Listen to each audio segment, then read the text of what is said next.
Hej och välkomna till vår studio öppna kanal. Vi sänder måndag klockan 16:00 Stockholm största lokal-tv i Sverige. Vårt program handlar om integration och kulturverksamhet och bland annat vi inbjuder gäster från hemlandet och här i Sverige också. Och svenska myndigheter.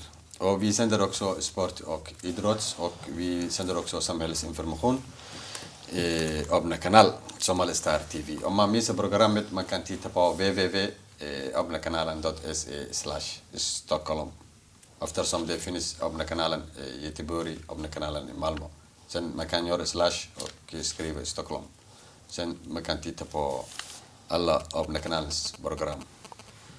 kusoo dhawaada barnaamijkeeni Somali Star TV ayaa naga daawanaysan saacada 4 galabnimo ayaa waxaan kasoo galnaa öppna kanaal oo xaruntiisa ay ku taalo Madbury Plaza.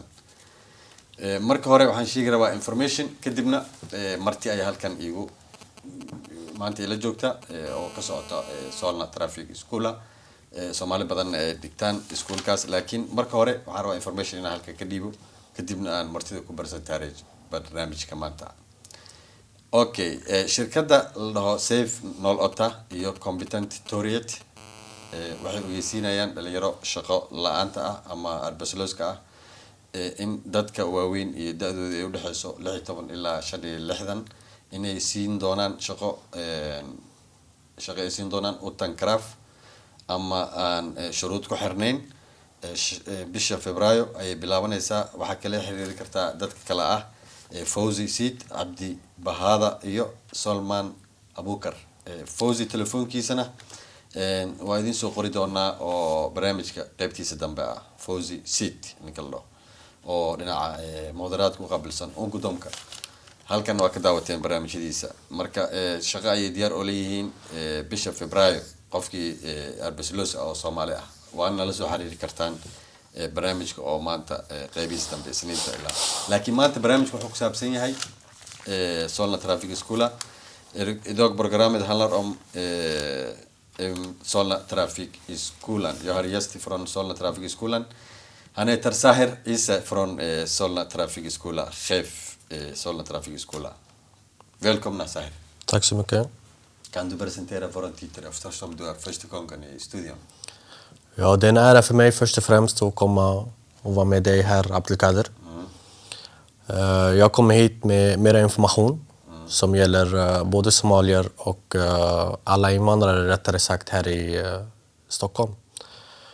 Vi kan hjälpa till, teorin, körning på 10 olika språk. Varav somaliska är det senaste språket som jag har kommit in med. Okej. Är det klart nu, somaliska språk? Somaliska språket är klart, ja. Sen hur man gör om man vill göra teori på somaliska? Ja, då kommer man in till oss och skriver in sig och sen hjälper vi till med undervisning överhuvudtaget då. Som sker på antingen somaliska eller på svenska då. Vi hjälps åt med eleven. Det som passar eleven bäst då. Okej. Men kan du berätta vilket i skolan man kan få teori somaliska? Somaliska teorin går nu i Solna. Solna Trafikskola i Solna. Våra öppettider nu kommer ändras från och med 1 februari så att vi kan ta emot ännu fler somalier. Våra nya öppettider kommer bli måndag till torsdag 10-20. Fredagar 10-17. Till 17. Okej. Eftersom det teoriprovet intresserar alla somalier och när de klart på somaliska teori i skolan kan de få tolk eller hur man somaliska teoriprovet nu eftersom somaliska provet inte är översatt direkt till datan så måste man gå en annan väg. då måste man söka ett speciellt tillstånd som vi kan hjälpa till med såklart. Och sen måste vi boka ett prov med tolk som tar otroligt lång tid just nu. Det tar ungefär 3 månader innan man kan göra ett tolkprov på somaliska.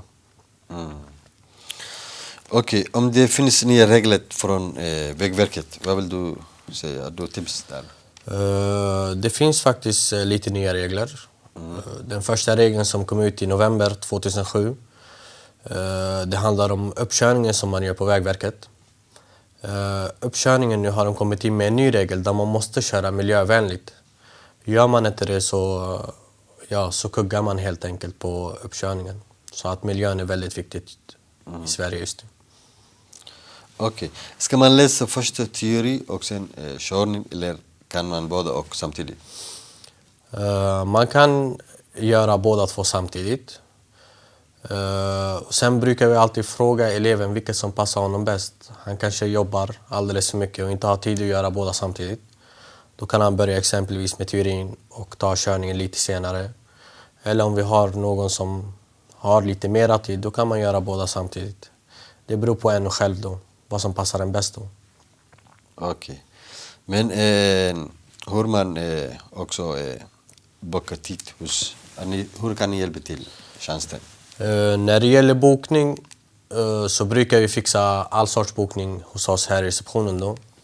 Vi har ju 3 olika kontor som man kan söka sig till. Vi finns i Stockholm city, Sollentuna och i Solna. Och vi har folk som bara hjälper till med bokningar. Så att det ska inte vara några problem att fixa några tider för våra elever. Okej.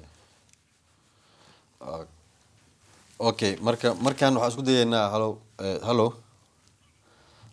Okej, so markaan waxaan isku dayaynaa in maaragtay barnaamijka ay nagala soo qayb qaataan dad oo su-aalo soo weydiiyaan Master Sahir. Ya hallo, salaamu calaykum. Kusoo dhowow Somali Star TV.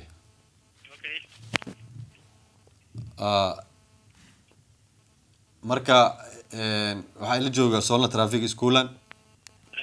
saa u daawanaysid barnaamijka.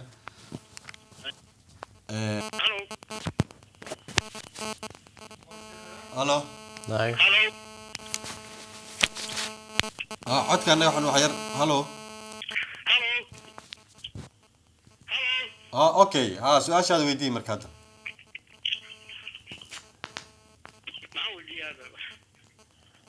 Hallo. Su-aashaada weydii hadda ku maqlaynaa.